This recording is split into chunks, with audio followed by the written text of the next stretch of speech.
Good afternoon. From the Shreveport office of Eagle Financial, a Wealthcare company, for the latest edition of the Jack and Bill Show. I was wondering what day it is. It's Hey, October the 20th, I think, isn't Speaking it? of latest edition, not edition. What are you wearing? We have an edition. I don't know. He's got, and that's an Italian Yes. World War II helmet. And that because we've had some volatility lately. I think we need to take this off. Okay, we have as Bill pointed out, we have a new addition to the Eagle family, and it's Charles Dan Gray III. We've been calling him something else, but just kidding. Actually, he goes by Dan.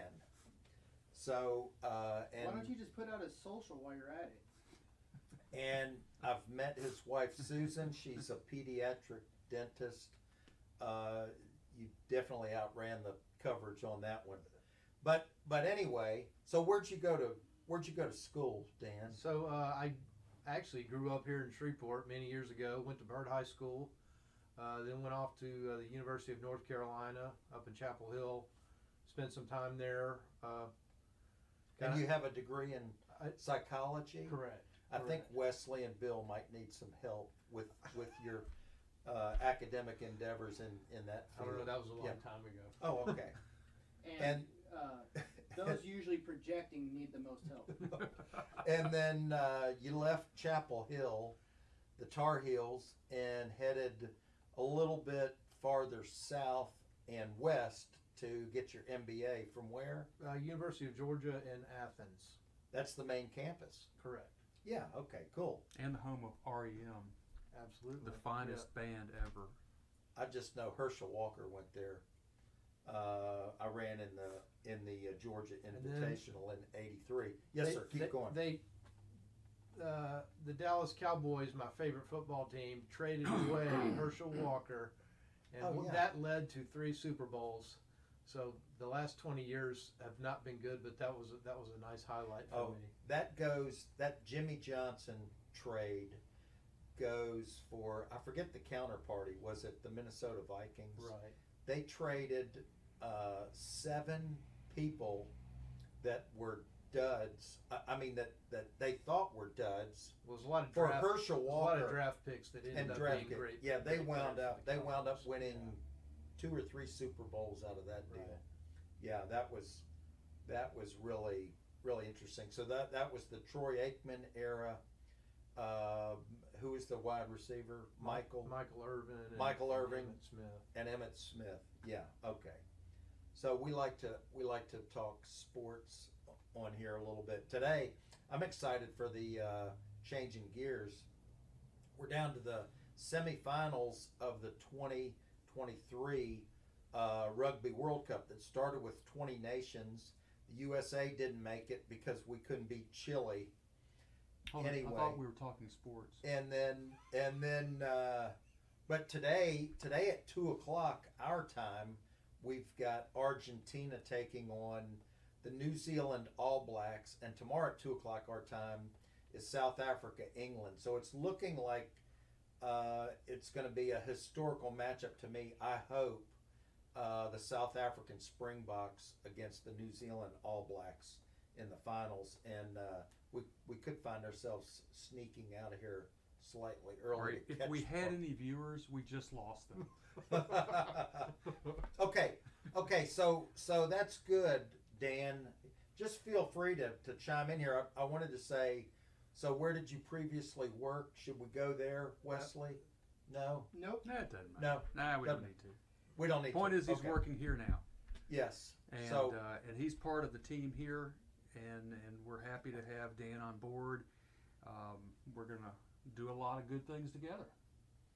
yes, and he is headed to the firm's annual conference this Sunday morning at 6 a.m. Bright and early. I might have to give you a wake-up call. If you need a ride to the airport, I'd take you too. Except you're going to leave your car there. I've got it. Okay. So that's Sound like your phone. let's talk finance, you've got my phone over there, I think, Wesley. Do I need to silence it, or you set it down over there? We'll silence it with a sledgehammer. Yes. Uh, Because usually my brother calls me whenever we do this, and but I was thinking of something that we could talk about.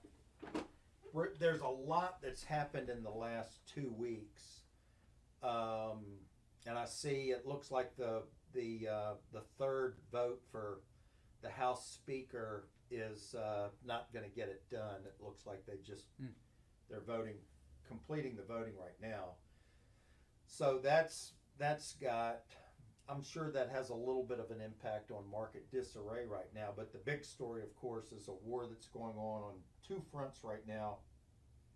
A ground invasion about to start, all the unrest, even here, and especially abroad, and then the potential for even a third front with Lebanon.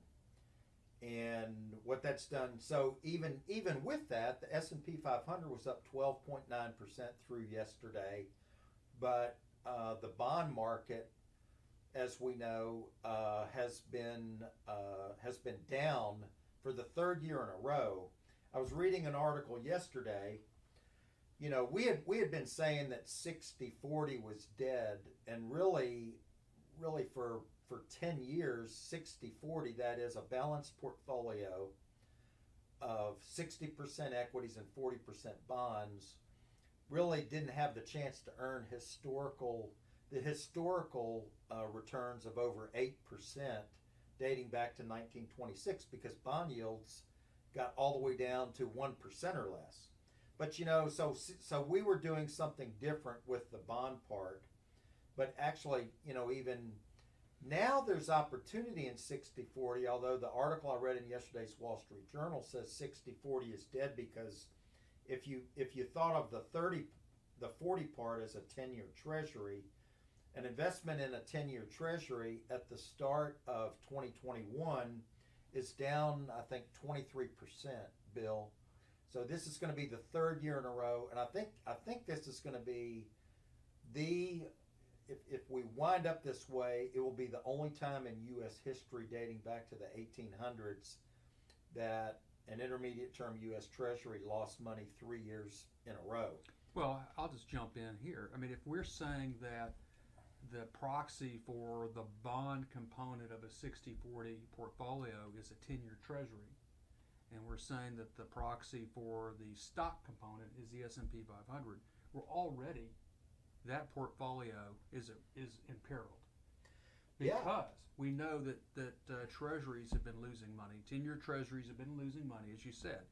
But we also know that when we look at the S&P 500, its performance is being driven by about 7 mega cap tech companies that are being propelled by the AI bubble. If you strip out those 7 stocks, right, now you're left with the S&P 493. It's flat on the year. It's actually negative. Or now. negative. Both the Dow and even the equally weighted S&P 500 with those names is negative year to date. Wow. So that's and that was a point that I thought would be interesting to review. The 60-40 traditional 60-40 portfolio, Bill and Dan, as y'all know, last year had one of its worst years on record, because the Barclays Aggregate Index, which most bonds, that's an intermediate term, only like a 6-year duration. I think it's 6.2 now. That lost approximately 14% last year, and the S&P declined nearly 20%.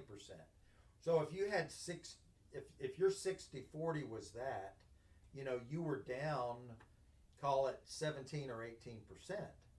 And so that's why we've talked so much on this show, and we put our money where our mouth is. We own a very high quality BDC paying 9.1% monthly today, that's adjustable rate loans or adjustable rate bonds, and we own high dividend paying common stocks. We like value stocks. we're not swimming so much in the pond called AI. And incidentally, the traders look like they're nervous coming into the weekend with the Gaza invasion on hand. Y'all seen video clips of the bulldozers? They're going in there. Yeah. Yeah, I mean. Well, we're also seeing gold and oil get bid. That's in response. That's fear. Yeah, fear-based response to what's going on in the Middle East. Yeah, and with that, we've had an initial reaction with interest rates declining, and then they really kind of bounced back. They're down today, but long-term interest rates have shot up dramatically this year.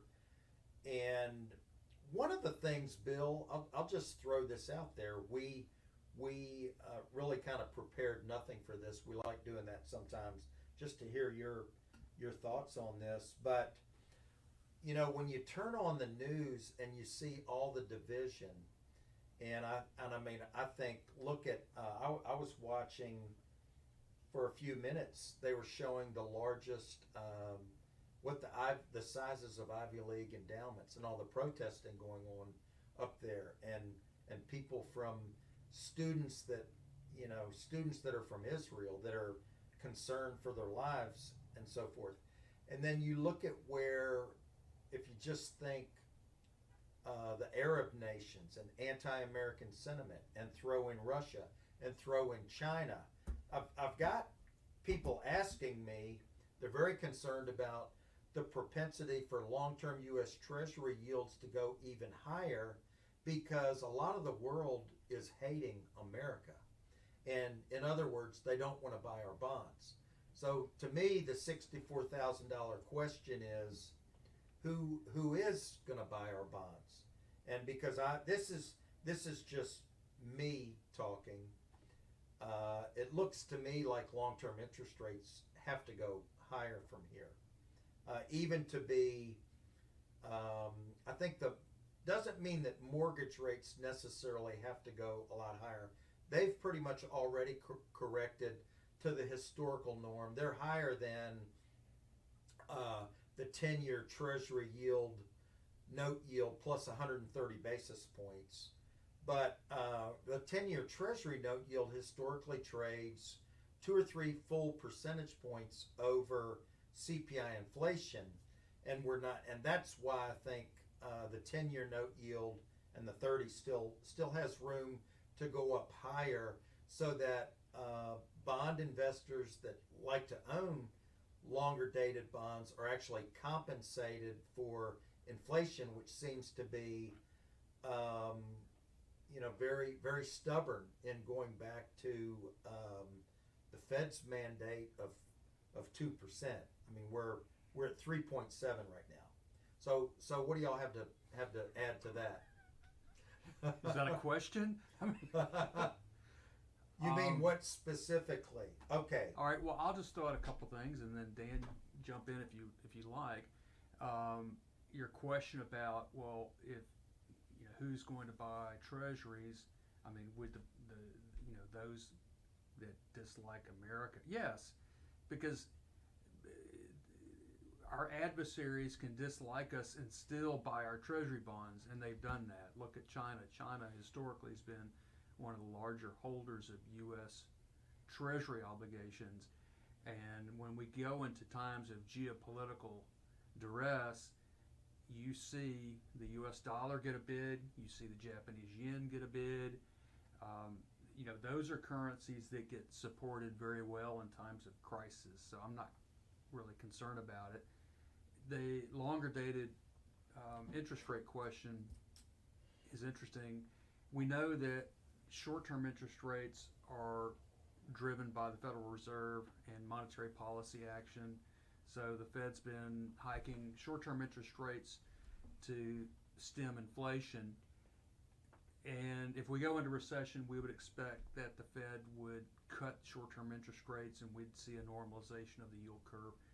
But the longer dated interest rates, they're really more driven by inflation expectations.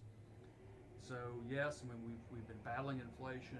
Longer term interest rates have gone higher, but I think if at the risk of saying this time is different, I'll say this time does seem a little different because now people are paying more attention to our debt levels than they have in the past. It was different when interest rates were artificially low. I mean, our government was able to refinance debt at very, very low interest rates. Well, now it's problematic because interest rates are higher. We're having to refinance debt, issue new debt at much higher rates. So I think the national debt picture is more in focus than has been. Along with a potential $100 billion Israel-Ukraine debt passage. Yeah. You know, I mean, the spending is out of control as well. Dan, Yeah. what do you think? Just agree with me. I agree with Bill. Thank you. Thank Yeah. you. Good guy. Yeah, no, that's good. That's good. You want to talk sports again? I'm more comfortable with that right now. Yeah, no, I would like to change gears and try to get us back on focus here because Sports? we did talk about the 60-40. Well, And so, I mean, we've said enough to scare people, I think. well, with- and I just want to clarify. We don't believe 60-40 is dead. Okay, that's inflammatory language that you see a lot in the press. Just like in years past, we've seen these big headlines. You know, stocks are dead or bonds are dead. A whole asset class is never dead. You just Yeah. have to be creative within the asset classes. So 60-40, it's challenged right now because of what's going on with the bond market, and bond market's under pressure because of rising rates. The stock market is under pressure because of valuation and also because of rising rates. But there are ways to make money. Rising rates make valuations go lower. Correct. Too, which is so PE ratios will descend with rising interest rates, and we've had the opposite of that ever since 1980. Going Correct. back to 1980. I think it's more. I'd explain it like this. I would say this is an environment that is especially wrought with challenges for people who are indexing. Passive investors who are just using these big benchmarks like the S&P 500, the Barclays Ag. I think those portfolios are more at risk. And this is just an environment where people need to be more creative and proactive. How about that? No, I think that's really good, and we agree with that, and we structure portfolios with that premise in mind because we don't find a lot of value there. No. And so then where do we find value? We're finding value in alternatives. And the 40 part of the 60-40, by the way, is we've actually made money in the bond market this year. Yes, we have. And pretty good money in the bond market this year because even I read in yesterday's Wall Street Journal that with the close of the bond market yesterday, which was an ugly day where we saw the 10-year Treasury note yield hit 5% for the first time since 2007, and the 30-year went north of 5.10. That within the spectrum of all fixed income securities, nothing, including high yield bonds, had outperformed cash year to date. Now, I don't agree with that. If you take these little indices subsections, that's actually a truth regarding fixed income indices. However, our fixed income, has beaten cash, year to date. I think, although it's close, because you do get, even with a 2-year Treasury, for example, it's going to go negative if 2-year Treasury yields Sure. go up. But if you locked in at that thing at 5% 6 months ago, you're going to make 5% on that money, and you're going to have it all back to you within 2 years. Provided you hold it till maturity, and that's one of the benefits of owning individual bonds, because you get to make that decision. You can hold that bond until maturity, provided the issuer doesn't default. You know what you're going to get. It's a mathematical certainty. you don't have to sell the bond if you don't want to. Yeah, and where we're Bill sent me a QSIP.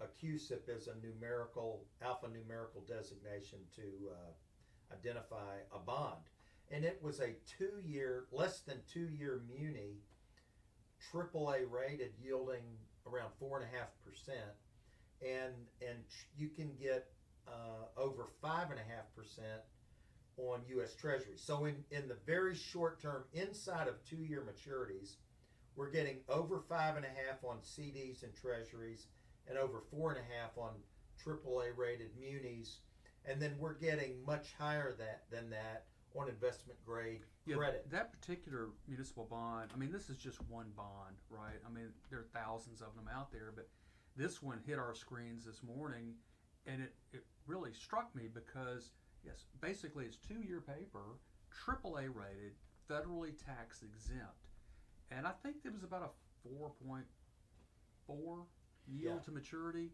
So on a taxable equivalent basis, so if we want to make an apples to apples comparison, that federally tax exempt bond has a taxable equivalent yield of around, was it 6.6? Well, what's the marginal tax bracket? It's like 35%. No, it's higher than that, like 45. Well, let's just keep it simple. In a high bracket. It's like 35. So so that's the taxable equivalent yield is the tax-free rate divided by 1 minus your marginal tax bracket. So that'd be 4.4 divided by 0.65. So you'd have to get 6.78%. 6.7 on a U.S. Treasury or CD to beat that. For 2 year paper. So yeah, for 2 year paper. So that's looking really good. Really nice. Yeah, so I look at, the front page of the business section today is, these are the two things going on. Rate fears spur stock market sell-off. That's been going on now for 1 year and 9 months. Yep. And that's another reason why I don't like the AI type names, is because higher long-term rates, those are long duration assets. They pay very little, if any, in income dividends. We, conversely, like low valuation, high dividend paying stocks, or companies that are trading at high multiples of free cash flow to enterprise value. Well, let's just keep it simple. Let's just use the tortoise and hare analogy. In this kind of market environment, I would rather err on having a tortoise portfolio of stocks versus the fast moving hare portfolio, because it's the hare stocks that, yes, have been very sexy and outperforming, but those are the ones that are most at risk. Sounds like you're just being critical of hair. I am critical of hair. Okay. Critical of hair. Dan is learning. But you have some nice that's Dan. We kind of wanted to come out here and let's address one more thing, because we've heard from a few clients that are really nervous right now, and I think that's normal. We own a mix of things. I was thinking, I opened up a nice account recently, and the individual said, I've kind of got a bad feeling about the stock market right now. I'd like to see us get through October. Well, so we put 65% allocation into fixed income, and I had I think a very interesting 35% portion for the equities and alt portion. Some of that you could even term fixed income, because it's lower quality but way higher yielding BDC type paper. Even a collateralized loan obligation fund that we really like, that's yielding 10.7% right now and pays monthly. And then we love a fund, multi-asset category, that's a combination of the MSCI World Index and a CTA or trend following algorithm in the managed future space. Those things have actually gone up in value while the stock market has declined. So when you take an asset allocation and you start cherry picking it for whatever reason, it's not always going to work out.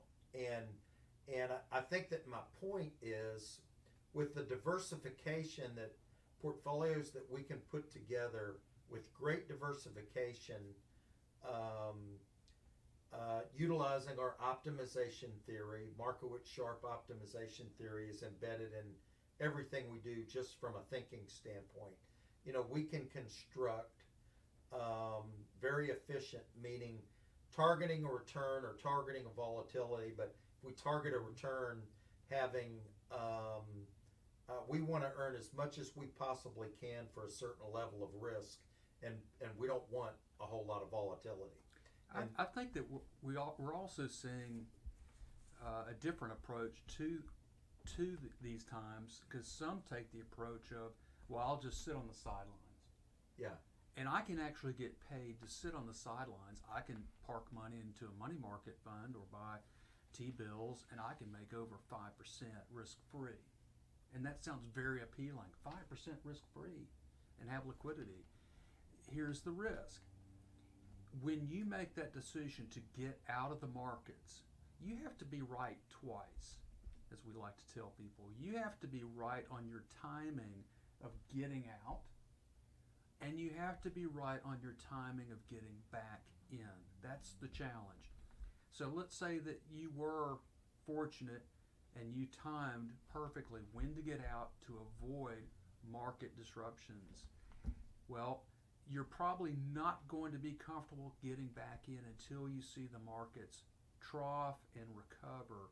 And by the time you get back in, you may have missed out on some big gains. So we want to have our investors in the markets just positioned differently than boilerplate cookie cutter portfolios, and we're doing that in an efficient way, managing the risk. But the other thing is, if you are in cash sitting on the sidelines, what will happen, you will see rates start to come down, short-term rates will come down eventually, and then you will be rolling your short-term paper into lower and lower and lower yields. So, incidentally, the futures markets are indicating that is probabilistically going to begin in about 6 months. That's The what lowering of rates. Yeah. Yes, that's what the consensus is. Like, let's say, for example, you're just rolling short-term CDs.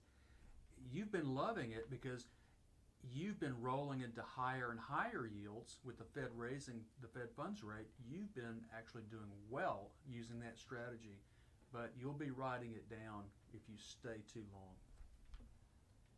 Okay. Um, Anything else? Any other main points? I have a main point. Okay. There's an LSU football game Oh, there you go. this Saturday night. LSU's playing West Point. Wesley's behind the camera, and I'm taking Wesley to his very first LSU football game. I told him this is a bucket list. He needs to do this. It will be an interesting game because this is only the second time in history that these two teams have met, and the last time they met was in the 1930s. Who was won when that game? When Jack was born. I wasn't around then. I don't know who won that game, but it will be interesting. There will be a lot of pageantry. The LSU fans should be supportive of West Point players. I mean, remember these are the men who are defending our nation. When they graduate school, they will be commissioned officers in the U.S. Army. I've got to tell you a piece of history that you might mock me for. I probably will. In 1983, my alma mater, the VMI, Virginia Military Institute cadets, traveled up to the Hudson River, and we were an FCS school and played Army and beat them 14-7